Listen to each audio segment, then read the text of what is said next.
society, state. Yeah. I'm wondering where the market is in its evolution over time and institutionally plays in this structure. Well, yeah, it's a good question.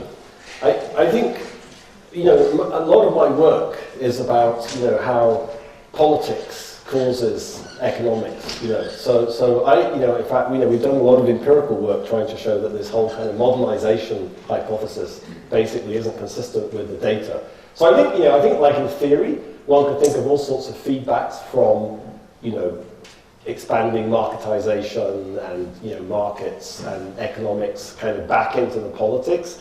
And it's not, you know, so one can think of sort of bidirectional causality, but I guess a lot of our work has been focused much more on the politics causes the economics, and we've always de-emphasized the sort of feedbacks. Although we, you know, we've also studied this Atlantic trade and the impact of the kind of discovery of the Americas on economic growth. So it's not that we haven't looked at that at kind of moments. But I think our view is that that's only really important when you have some sort of critical juncture where stuff is really getting reorganized, or societies are getting reorganized, and there's some sort of fluidity. But normally, it's the politics that sort of drives everything here. So this is why the emphasis is very much on the political dynamics, and I guess that's how we think. Yeah. So, question. Yeah. So I found it very interesting how you say there's a competition between the state and society, a sort of healthy competition.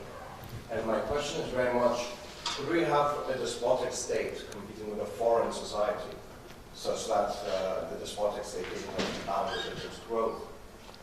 Yeah, so... It's sort of the modern narrative, I guess. You're talking about... So we have a state that has suppressed the domestic society, yeah, but continues to prosper and grow because it is competing against foreign societies. Yeah, I mean, I think, you know, we're often criticized for not thinking enough about these sorts of interstate dynamics, and, you know, but I guess whenever, I mean, and it's not that, you know, we don't talk about that, like colonialism and you know, there's sort of exogenous moments in some sense, but that always works. The way we think about that is there are these exogenous moments in history where somebody comes along and reorganizes your society and sets it off on a different trajectory.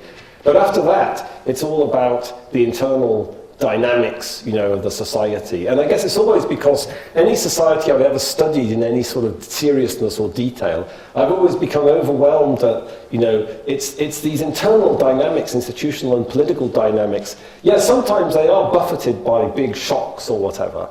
But it's that's that sort of dynamics we've always been trying to understand, and I guess we're very much in the same mode here. You know, yeah, the Europeans went about, you know, conquering places and creating colonial empires and, you know, massacring and enslaving people, and but you know, what was the consequence? I think that has huge consequences for Africa or the Americas, but you know, what were the consequences of that for these, you know, this emergence of these kind of inclusive states in Western Europe? I don't know how first order that is. You know, there are moments like the discovery of America which does seem to have mattered. But I guess this story here we're trying to emphasize also is it's not, we don't care about the British Industrial Revolution. You know, that's just like a random event here. You know, Britain doesn't look so different from all of these places in terms of the institutions and parliaments and states, and that's a pan-European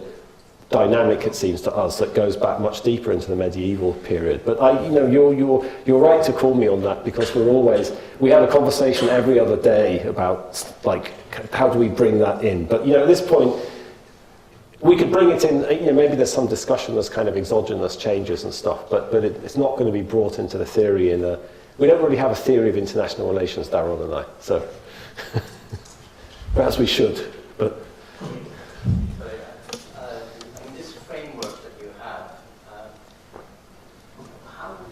What would be the examples that might contradict this framework? I mean, practical sense. So, I mean, I can understand that, you know, one can say Switzerland can actually move into the narrow corridor because it was close enough there and it went up, and Montenegro did not. Yeah. But is it easy to, I mean, have you done any work in terms of, or at least can we think of an example which might contradict this way of thinking about it? Where the narrow corridor is there in the middle? Yeah, I'm not sure that's the sort of intellectual enterprise here. So, we have loads of like serious papers. We have lots of very specific papers where we kind of formulate some hypothesis and we try to test it and stuff. But I think here this is just more like trying to give people a framework for thinking about how to think about different historical trajectories of societies and why they ended up the way they did and how to explain all that kind of variation and just get a sort of tool for just helping to organize your theory. I'm not sure that this is kind of falsifiable in a kind of Milton Friedman-esque type of way, but we think it's useful just as a way of like organizing your thinking. So what's falsifiable, well, something much more specific, some aspect of it or some mechanism we could try to test. So needless to say, we're doing a lot of work on things like that. So for example, I've been trying to do a lot of stuff in Africa, trying to look at this question of like antipathy. It's very common everywhere in Africa, this kind of antipathy towards authority. And just trying to look at some of these mechanisms in more detail. But I don't think. I mean, of course, I could give you a counterexample, but Singapore. What did Simon Kuznets used to say? There's four sorts of countries. There's developed countries, underdeveloped countries, Argentina, and Japan. But I think I have to take that one on the chin. I don't think that's the exercise here. I'm not. That's not what we're trying to do. So we're just trying to give people a way of thinking about stuff. That's what I found so helpful when I was a student. The ISLM model I loved the ISLM model, and then I was just crushed when I discovered that people didn't like it anymore. Gareth. Jim, could you go back to your diagram of the power of... Gareth is going to provide a counterexample for you. Which one? This one? Or? Yes. That'll do, yes. Not so much a counterexample, but I can see this is an extremely interesting way of organising the material. I wonder why you're resistant to incorporating one or two more variables. I'm trying to make it simpler, actually. There is some sort of balance. I mean, you would expand your explanatory capacity, I think, if you, for example, accepted a bit from the position illustrated by Herbst, namely the view that, I'll put it in these terms, how close you are to the corridor is partly affected by the prevailing factor endowments. Which obviously also need to take into account state technology, like real estate influences that. But the traditional view that it was hard to form centralized states in Africa, it seems to me not contradicted by the fact that some political entrepreneurs succeeded in doing that. Mm-hmm. So in that sense, you're starting further from the frontier if you're in some parts of the world than in others. And conversely, military technology, certain military technologies, as many people have pointed out, made centralization easier, and other technologies, such as the AK-47, make it more difficult. And again, I would have thought, without abolishing the primacy of the axis that you want to keep, you could introduce variables that would allow you to expand the explanatory power. We could do. I mean, we're on a lifetime crusade, against geographical explanations of social phenomena. But we could do. I mean, yeah, anyone who's been to Rwanda, you're in Rwanda and you're sitting up there, with your cows, not my cows, but the cows, and then you realise you're surrounded by these lowlands infected with tsetse flies, and you like your cows, so there's nowhere to run, So it's a bit like Carnero's theory of circumscription as a force-generating state formation. You can't go. You could leave your cows, but you love your cows, So you've been in Rwanda, you know how they think about cows. So I think there's a geographical explanation or an ecological explanation for why you ended up with this very centralised state in Rwanda and very extractive and militarised and so maybe I don't think we're going to do that, but I get your point. Yes, it's a. I'd like to challenge you a little bit on how you have defined society along your horizontal axis, because it seems to me that your result may be driven by taking a particular definition of society as a sort of generalized group, or not even a group, but a generalized population of citizens. But if you define society in a different set of terms, as perhaps civil society sometimes is, as a group of more or less well-organized special interest groups which are good at organizing to seek rents for their members, then it strikes me that you could actually, out of this negotiation between the state and that sort of society, you might end up in a corridor of coercion instead, where you get the state and these well-organized special interest groups doing a deal to extract more out of society in general, more than either the state or these special interest groups could by themselves. Yeah. You could end up in a really bad place. And some of the explanations for why economic growth takes off in some societies and does not in others has to do with staying out of that corridor of coercion, where you've got special interest groups. But this is the state sort of co-opting a part of society, or the part of society entering into some sort of coalition with the state at the expense of everybody else. So it depends on how you define society. If your society consists of these special interest groups, your corridor there could be a bad one rather than a good one. Yeah, I mean, I'd have to think about that. We haven't thought very much about that type of example. I don't know if I want to think about co-opted.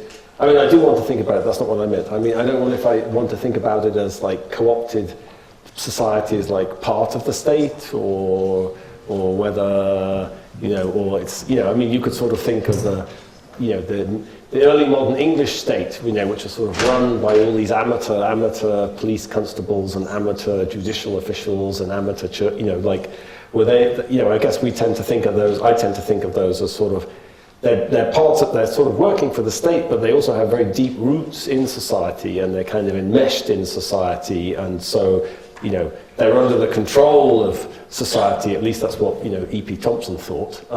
But I don't know, we should think about that. Yes, we should think about how to draw I think that, that, of course, at this level of generality, you can't deal with that kind of subtlety. But we're trying to I mean, and I don't know how useful this picture is, but we want to try to kind of explain the big ideas in a very simple way, which obviously you can't do justice to these more complicated things, but we should think about how to, I don't know how to deal with that.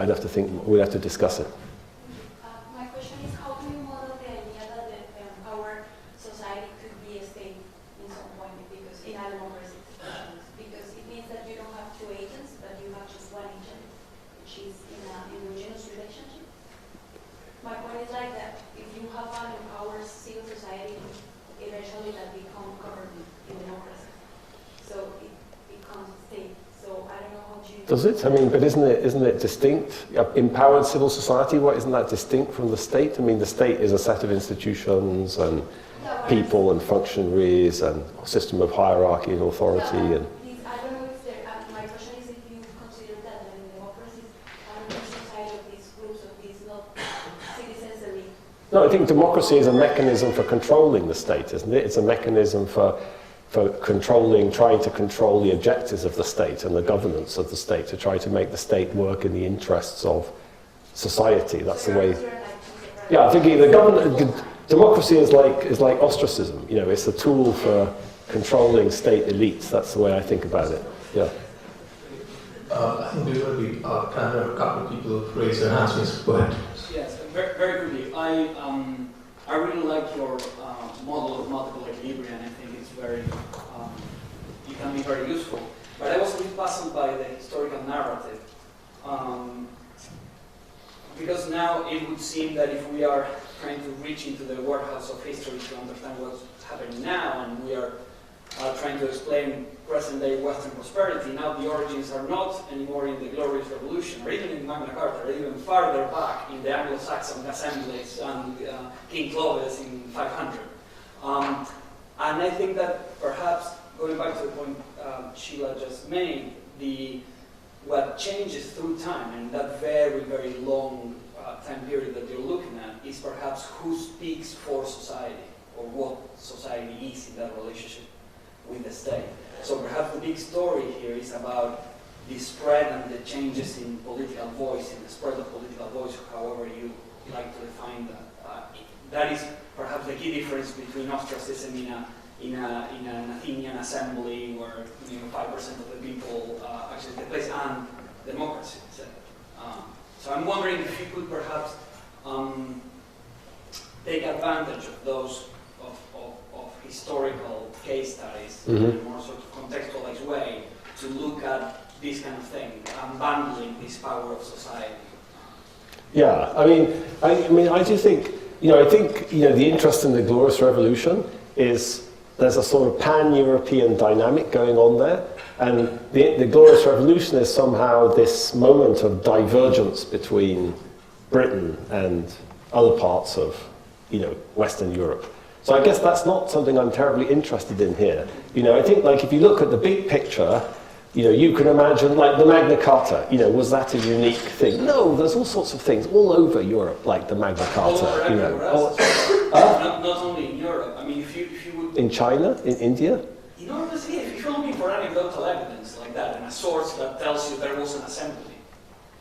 No, I don't think at that level of institutionalization, and I don't think that's, I'm happy to hear, I'm happy to discuss any kind of evidence, but if you think about the history of China, in China there's never been any history of representation or anything like that, never, not for 2,000 years. There's never been anything like that, any mechanisms for accountability or representation or anything like those assemblies. Of course, it's true that, many, many different sorts of societies all over the world, in Africa or Asia or whatever, had assemblies, and, they certainly had them in Botswana, and they managed to institutionalize them in Botswana, and, that's part of the story about, why Botswana was so successful. That's a story we tell in Why Nations Fail. But I do think, at this kind of level of, the sort of, well, we can talk about it. But yeah, I think that, I think the Glorious Revolution is, is important for some things, but I think here we're trying to sort of say, yeah, but that's sitting in this much broader kind of European equilibrium,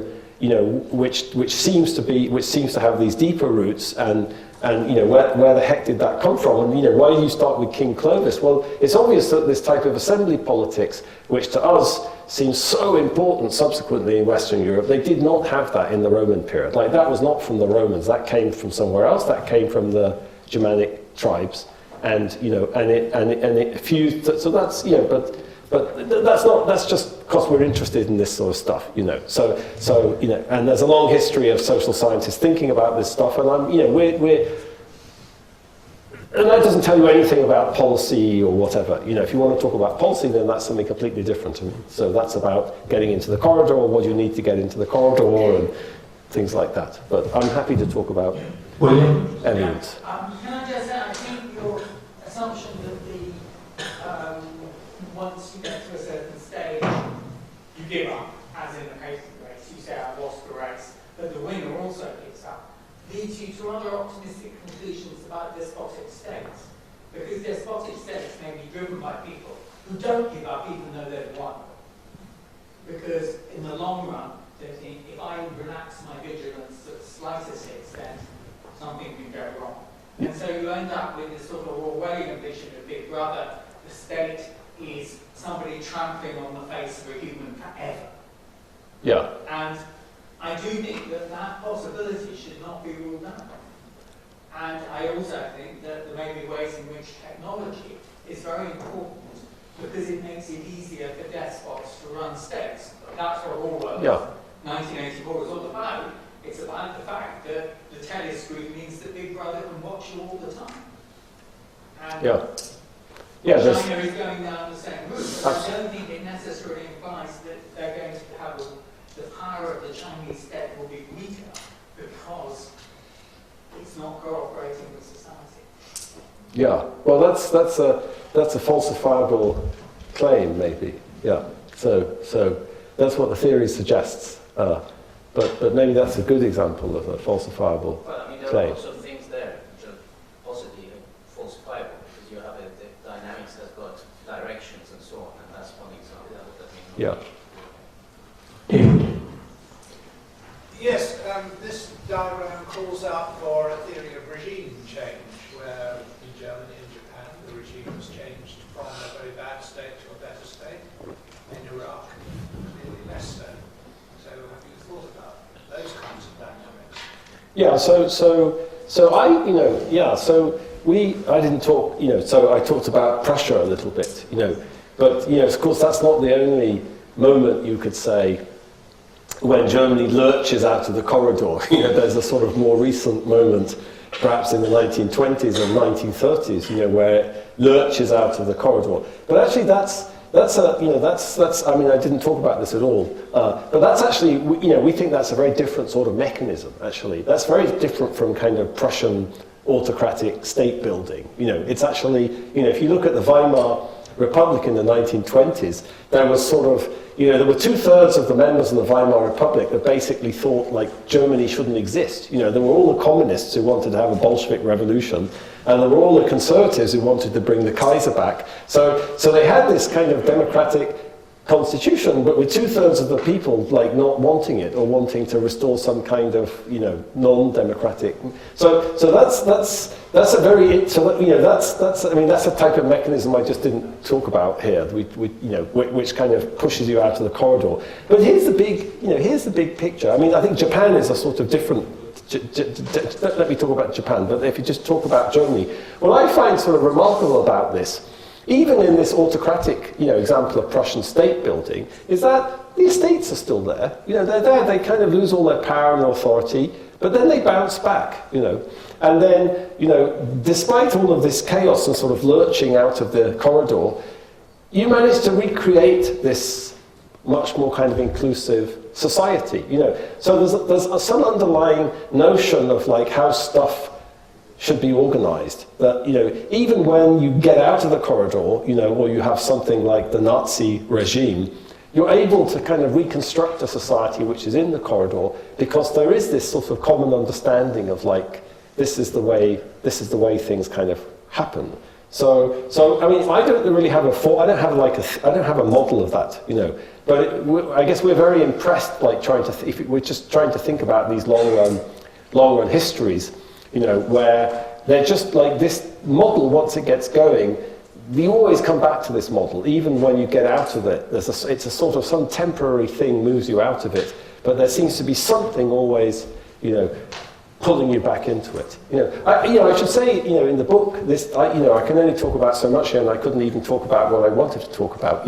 But there's many examples in the book which are sort of completely non-European. So one sort of fascinating example of kind of much more kind of inclusive state building in society, which is much less well documented, but is pre-Columbian Mexico. So if you look at like what the archaeologists think about, say, the Zapotec state in Oaxaca Valley, is actually that when the Zapotec state forms, there's like 3 separate communities basically take over this mountain, Monte Alban, and there's no evidence. There's no fancy graves, there's no king list and carvings, you don't know who the king was. It just seems to be a much more participatory kind of contracting to build this thing. And that's true of lots of other places. It's true of Teotihuacan. In Teotihuacan, there's no evidence of like elite palaces and fancy graves. The architects have been, archaeologists for 100 years.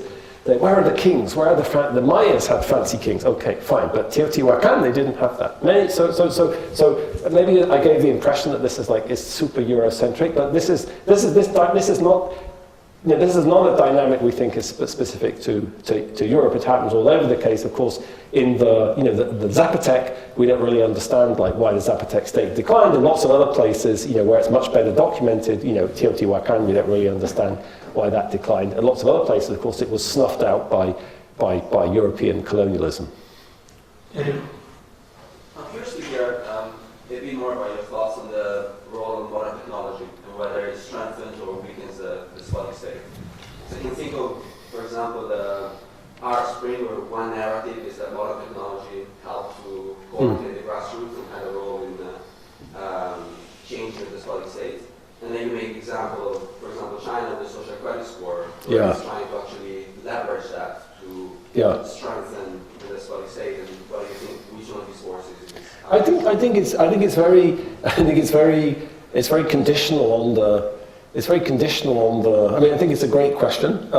We've been thinking about it a lot. I mean, I guess my general view is very conditional on the kind of institutional equilibrium. I always think of the radio. David Stromberg has this beautiful, I guess it was his dissertation, about the spread of the radio in 1930s America, that he showed that as the radio spread to a particular county, then they got much more redistribution. Like suddenly people got more informed and politicians started paying attention but then as Hitler bought a radio for everybody, so they could listen to his speeches.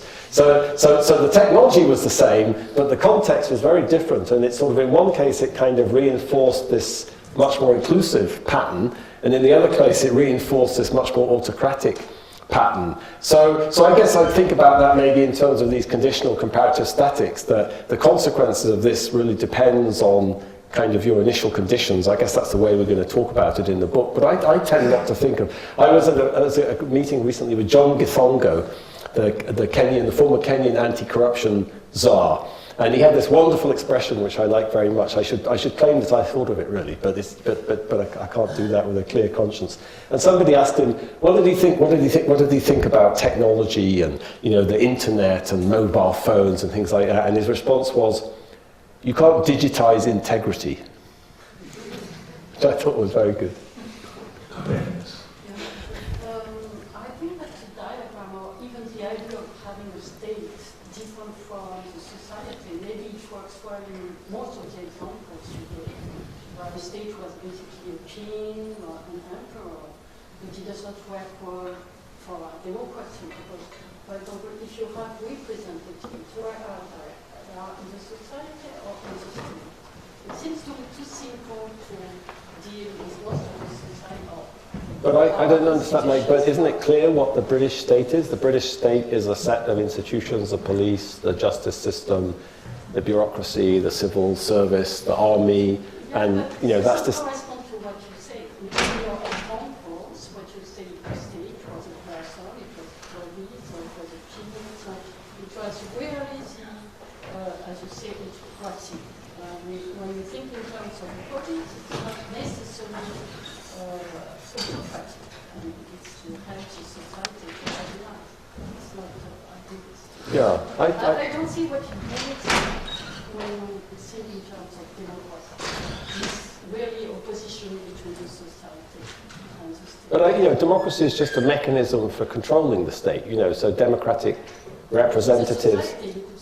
The society which controls the state, then you have opposition. Yeah, but society, in a democracy, society does control the state. Society, people construct political parties, and that's not part of the state.